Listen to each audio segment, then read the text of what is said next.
When I was in my second year of university, I lived alone. It was a downstairs flat with my bedroom facing towards the street. I had some heavy green curtains that I didn't mind too much. My friends lived about a 15-minute walk away, and I would go over every day till about 3 to 4 AM sometimes, or sleep over. I had a long-distance boyfriend at the time, so would sometimes be up late Skype sexing. Halloween rolls around, and I'm out with my friends. I decided to go back to mine and be a sexy Skype supergirl for my boyfriend. We get into it. We're having a great time, curtains closed, lights off, just to be safe. I'd had a drunk man try to get in one time when I fell asleep early and left the curtains open. It was super creepy. I woke up to the sounds of someone trying to push open the front door. When I looked up, there was a man staring, stood so close his nose almost touched the window. I'd freaked out and spent the night in the living room.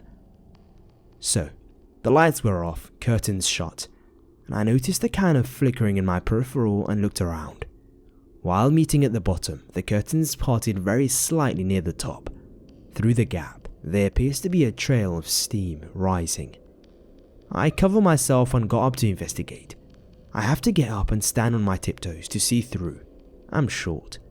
The source of the stream was a man's mouth, hunched over and panting, exposed at the waist, violently stroking his penis. I tried to quickly rearrange the curtains, grabbing my laptop and hiding in the living room. A few days later, there is a pink envelope waiting for me when I walk through the door. As I pick it up, various small change falls out. Written on the lip of the envelope in a jagged capital letters, "I mean you no harm, XXX. A horrible cold feeling spread through my body, dread overlapped by shock. I'd never felt anything like it. I turned the card over to read the address side. There, in the same handwriting, To the girl in the front row. Opening it, I see it's quite a traditional sort of card, cream with a delicate watercolor of a bouquet on the front. Thinking of you. In gold curvature next to it. The inside was completely covered by a message completely in capitals, some letters backwards and words misspelled. I gave the card to the police, so I can't write for you word for word what it said, but the essence was, I'm an old man who has lived in the streets for a long time. You made me the happiest I have ever been in my life on Halloween. I'm sorry I scared you. You are very beautiful. I love to watch you, whether you are working on your computer or touching yourself. Please, leave your curtains open just a little bit for me.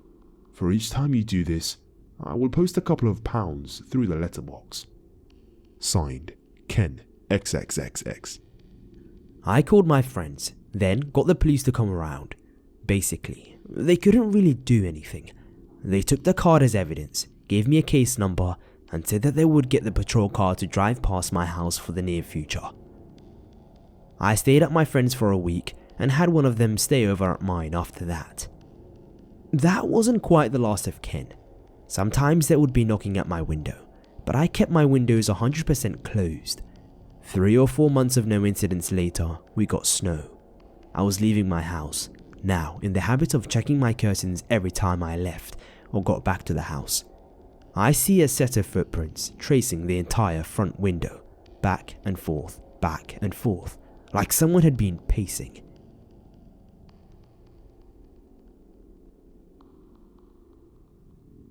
In the 8th grade, I had a stalker, one that I never saw and one that never said anything in malice towards me.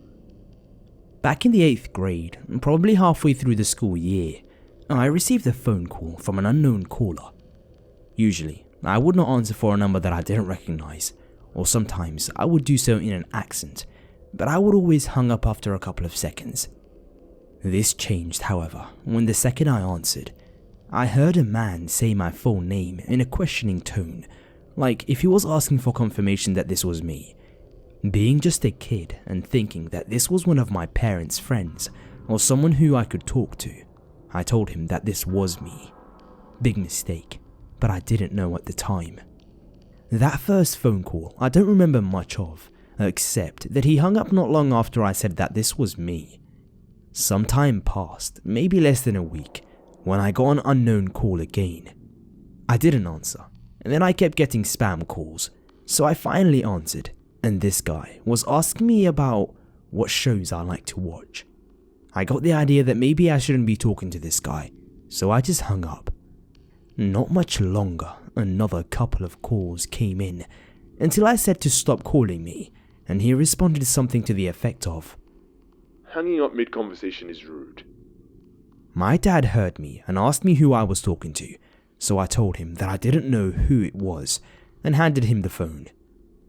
My dad asked who this was and to stop calling my number in his angry dad tone. Then he got a confused face for a second before getting really angry and shouting at them before they abruptly hung up. My dad later told him that this person knew my father's name, Carlos, and had told him, "Don't be so angry, Carles," before hanging up. Pretty soon, these calls would happen at least once a day, and I would almost always hand the phone to my dad for him to yell at the guy. We told all of our friends and family to stop if they were prank calling me, and we tried getting police involved, and we also contacted my middle school saying that there was a guy being creepy with me. The guy never called during school hours, and he usually would call at first when I was home alone, but soon switched it up to calling around the time my father got home from work. This guy sounded young. For a long time we thought my uncles or their friends were playing pranks on us. He sounded maybe mid to late 20s and sounded sort of Latino. He never had an angry tone and never said anything malicious. But he was a stalker, and he knew the names of my parents, sister, my dogs, some cousins, and my grandparents. He never called when he had company over, and it was never after like 8 PM. At one point, I was sitting in my room and got a call. By this point it was nearing the last few weeks of school, and because this guy never said anything bad, the police said that there was nothing they could do. I just answered the phone and asked what he wanted. I remember, clear as day, he was listing off video games. Red Dead Redemption, Modern Warfare 2, Halo 3, etc. I looked towards my disc stand and saw that he was reading off the list in order that my games were, top to bottom. He must have been in my room. I stood up and looked out the window, but nobody was there. After the list was done, I just stood there, and he told me something about me having good taste in games, and that "We should play sometime." At this point, I was scared shitless. I cried and called my dad. He came home early, and we realized, like idiots, that we could just change my number. We changed my number and I purged my Facebook account, and we all set our accounts to private. Maybe 6 months later, we moved, and after changing the number, I never got any calls from this guy. The reason I came to tell this story is because I've been getting unknown numbers calling me for the past couple of days, and I never answer them anymore, but telling my girlfriend about it, she reminded me about this guy, so I'll be changing my number soon as a precaution.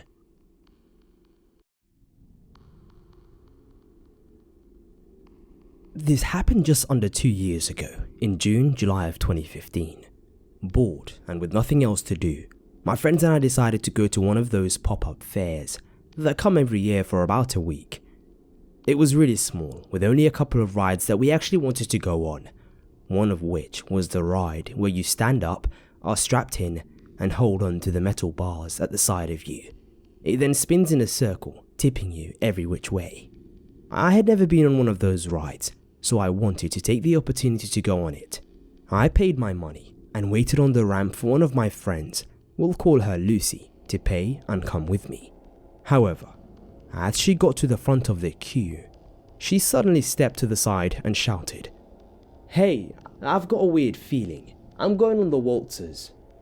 Confused, I replied an elongated "okay" and head up onto the ride, on my own. Sure, I was confused, but I definitely wasn't unfazed. I stand where the ride assistant tells me to, and wait. It starts to fill up, and 3 boys, around 6 or 7 years older than me, I was 12 at the time, stand by me. 2 at one side, 1 at the other. Weird, I think, since there are a multiple of places where they could have stood together. The boys start messing around with their seatbelt straps. Eventually one of them manages to take it off. He nudges me. "See that, kiddo? It's off." He proceeds to do a really creepy laugh, like you'd see in the movies. Truly creeped out. I just stand there, not reacting to his gesture, and trying not to think about his intentions. Then, he started fiddling with my seatbelt. I lean away from him, idiotically thinking that this would bring the seatbelt out of his reach. Of course, the seatbelt stayed where it was. He looks up at me, smiles and says, "Ah," as if to say keep still. Again, I don't react, and just stand there, until I feel my seatbelt sliding against my skin. He'd managed to take it off. In a mad scramble, pulling toggles and pushing fabric against fabric, I lock my seatbelt back in place. It really isn't a strong seatbelt. It could just easily break. Thoughts of such nature rushed through my head. I was distracted by that guy again. "You know, there really won't be enough time for putting your seatbelt back on when you're spinning around, possibly falling onto the motors." He laughed again. "Get ready to die, little kid." And at the same time as saying the last sentence, he began unbuckling my seatbelt once again. I presumed, as most of you reading this will, he was having some weird joke. That was until I stared up at him, his lanky body towering over mine, his vacant eyes staring at my chubby, stocky physique. I help him on his mission to undo the belt. Click. I run to the exit of the ride, intending to reenact a scene of the Olympic hurdles. Of course, it's much harder to hurdle than it looks.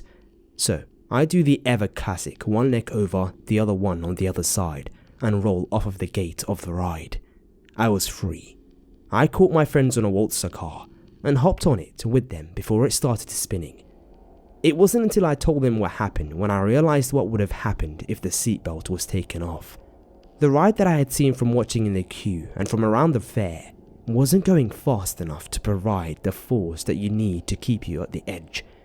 If I had fallen towards the center of the ride, I would have almost certainly been thrown into the mechanics.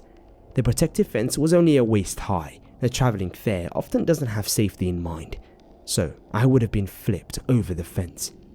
I truly believe that he would have unbuckled that seatbelt mid-ride. He honestly seemed insane.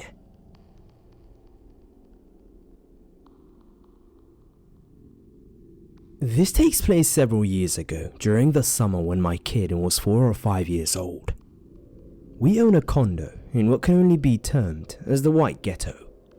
Most of the houses here are multifamily units, and when we bought ours, there was an effort to gentrify the area and clean up, but then the housing bubble popped.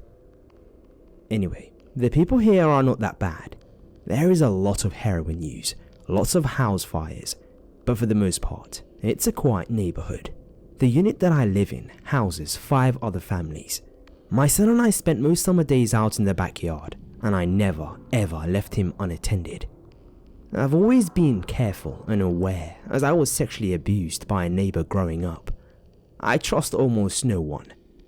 One day, a boy showed up in our backyard with one of the older neighborhood kids named Braden. His name was Max. Max was probably 11 or 12 years old, and instead of sticking with Braden and the other older kids, he took up with the toddlers. This didn't ring alarm bells with me. When I was 11, my best friend was only 5, only because there was no other kids my age in the area, and so I didn't think it was odd. Being a Vigilant's mother, however, I kept my eye on Max, who seemed to take a liking to my son. They played together every day for several weeks. I would talk to Max, who was really down on himself. He told me, "My mom says I won't amount to much."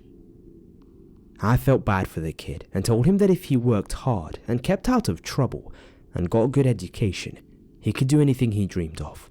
He was a really charming kid, but it just seemed to me that he was trying too hard to butter me up. He would constantly offer to watch over my son. "If you want to go in and take a nap, or if you have things to do, I can watch him for you." I always declined.